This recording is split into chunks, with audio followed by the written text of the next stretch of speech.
Благодарам, почитувани колеги пратеници. За жал не можам да кажам почитувана јавност, бидејќи во овие ситни сати дебатираме, работиме 2:44 и мислам дека ваквиот начин на работа е навреда и кон пратениците и кон граѓаните на Република Македонија. Сепак, колеги пратеници, јас сум Рашела Мизрахи и сум жртва на говорот на омраза на едно уништено, девастирано општество. Општество, да не кажам со изопачени со никакви вредности.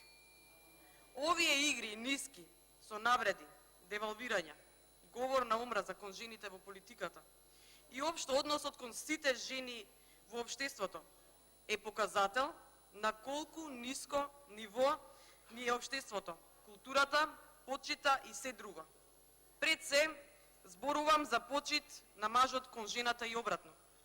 За почит на синот кон мајката, за почит на ќерката кон мајката, на колешката кон колешката, на колегата кон колешката.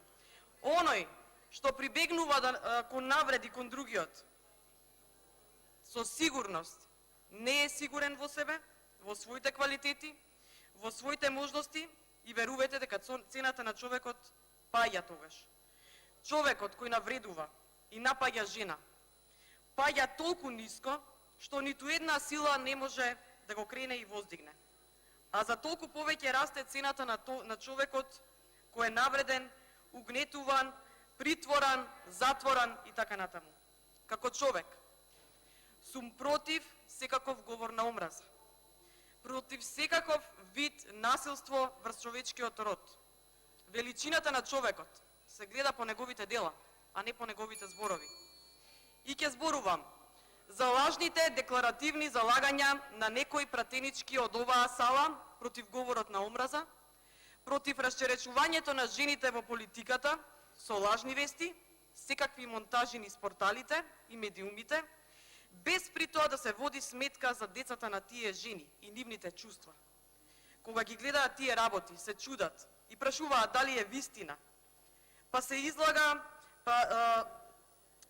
со некои излитени и бледи осуди на говорот на омраза.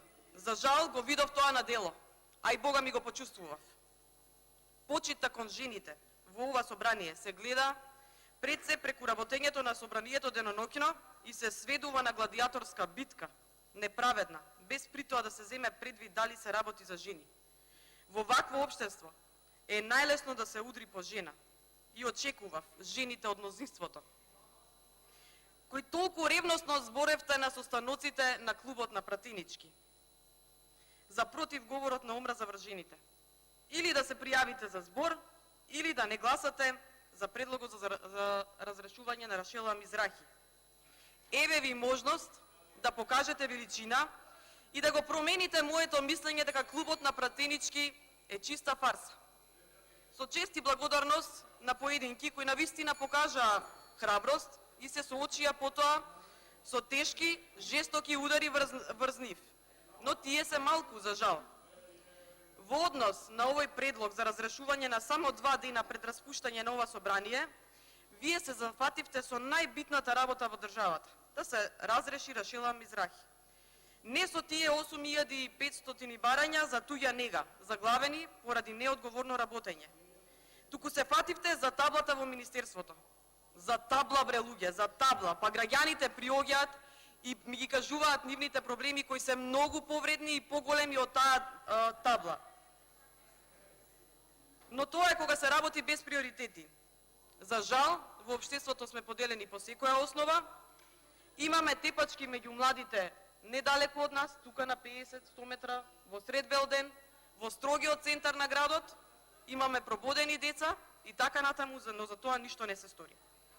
Со овој предлог за разрешување на Рашела Мизрахи и правите услуга и ја кревате цената и како личност, но и како политичар.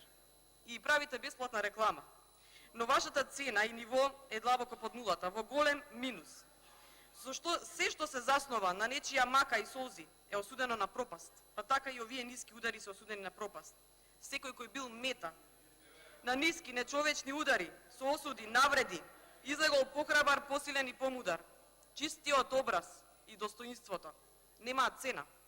И секој што ги поседува тие вредности, оди со крената глава, без страв и гледа во очи. Јас вас можам сите да ве гледам во очи, но дали вие можете да ме гледате во очи? Дури и треба да ви се заблагодарам за се што ми сторивте. Без при тоа да ме разберете дека како пратеник мислам дека не треба да одговараме пред судот и законот. Напротив, ние политичарите треба да бидеме пример за тоа кој се огрешил пред законот да одговара. Но вие што сторивте? Ме осудивте пред да ме осуди судот, гласавте за симнување на мојот имунитет и со тоа ме пративте во притвор, при што ме одвоивте од моите деца. Толку ли беше лесно? И со кое право го сторивте тоа? Но секој од нас одговара за своите постапки, нели? И така, што ќе сееш, тоа ќе жнееш. После љубов и почит и ќе бидеш обкружен со тоа. Ова дефинитивно вечерва што се случува не се европски вредности и не водат кон Европската унија. И на крајот, сакам да се обратам на министерката. Рашела, биди и понатаму горда македонка. Ти си пример за многу од нас и генерациите по нас, за тоа како се сака Македонија. Ти се поклонувам.